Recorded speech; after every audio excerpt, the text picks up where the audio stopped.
Je suis le professeur André Chen de l'Université de Liège, professeur de diabétologie et de pharmacologie clinique, et j'ai l'honneur de présider actuellement le conseil scientifique de la Fédération francophone pour la recherche sur le diabète.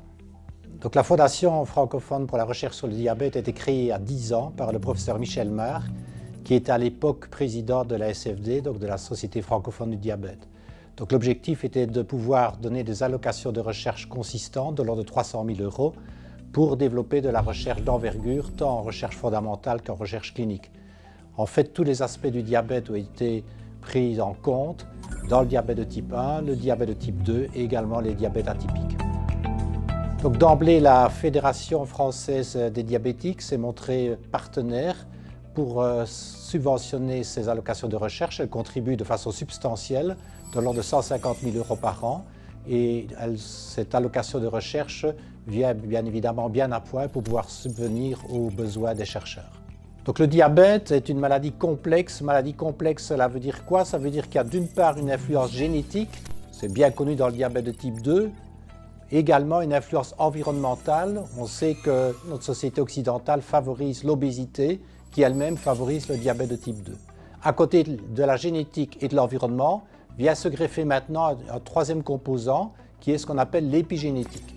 Alors, épigénétique, ça veut dire quoi? Ça veut dire que l'environnement est susceptible de modifier le code génétique, mais sans vraiment modifier, créer des mutations, c'est-à-dire sans modifier l'ADN, comme on dit. Donc, c'est évidemment difficile à faire comprendre au grand public. Alors, l'exemple que l'on peut prendre, c'est un livre.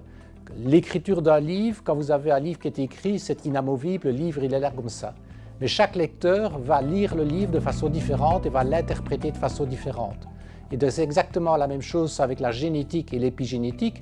La génétique propose, c'est-à-dire que le code est immuable, inamovible, mais l'épigénétique va disposer différemment de ce code génétique en fonction de toute une série d'événements. Chaque projet reçoit 300 000 € répartis sur 3 ans. C'est des projets d'envergure qui durent environ 3 ans. Donc, chaque lauréat reçoit 100 000 € par an. Au fur et à mesure de l'avancement du projet, il reçoit les compléments pour arriver à 300 000 €. Chaque recherche est un pas en avant dans la compréhension des mécanismes qui conduisent au diabète ou à ses complications.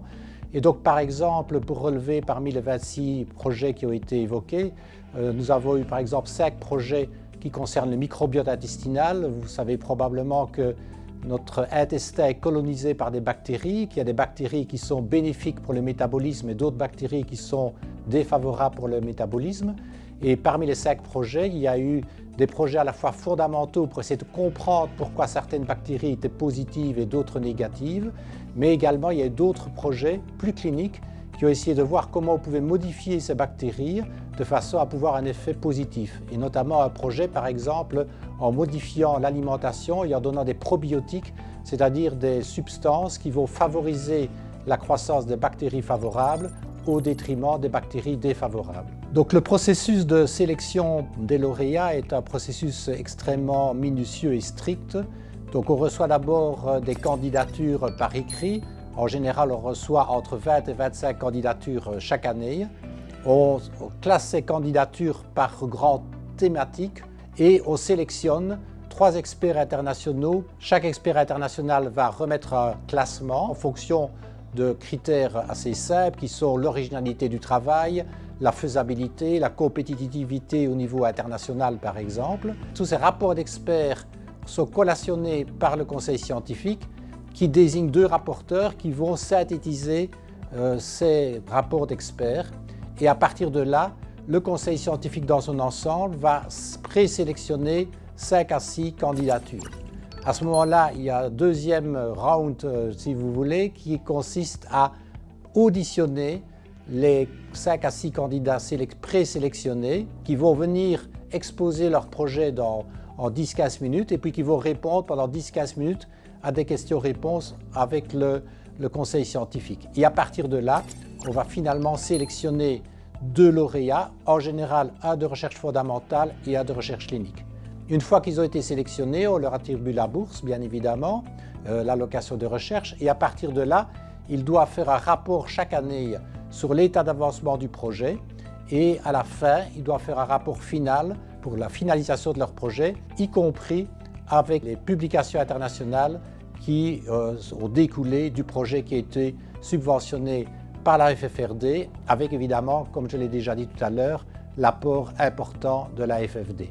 Donc il est très important de pouvoir bénéficier des dons et la Fédération française des diabétiques soutient depuis le début la FFRD à concurrence de 150 000 € environ chaque année. Cette somme ne peut être allouée que si vous participez par des dons généreux. Ces dons permettent à la recherche en francophonie et notamment en France de pouvoir progresser, à la fois la recherche fondamentale et la recherche clinique. L'objectif étant évidemment, à terme, de pouvoir améliorer la qualité de vie des patients diabétiques, des personnes diabétiques et donc également de pouvoir leur donner un meilleur confort de vie, une meilleure espérance de vie avec des traitements de plus en plus efficaces et si possible également à terme de prévenir la maladie.